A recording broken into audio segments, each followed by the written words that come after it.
Қазақстанның табиғи ресурстарының және өндірістік әлеуетін ескерсек, біз электр қуатын басқа елдерден сатып алмауымыз керек. Түптеп келгенде, бұл ұлттық қауіпсіздік мәселесі. Бұдан бөлек, еліміздің зор энергетикалық мүмкіндігін тиімді қолдану қажет. Мысалы, Қазақстан көмірге бай ел. Жыл сайын 110 миллион тоннадан астам көмір өндіріледі.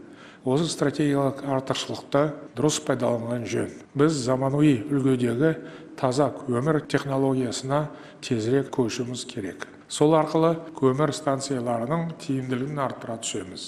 Бұдан бөлек, Курчатов қаласында жылу электр станциясын, Көкшетау, Семей, Өскемен қалаларында жылу электр орталықтарын салу қажет. Осы нысандардың барлығына таза көмір технологиясын енгізу керек. Шындығын айтсақ, бұл жобалардың жүзеге асуы әбден созылып кетті. Енді ары қарай күтуге болмайды.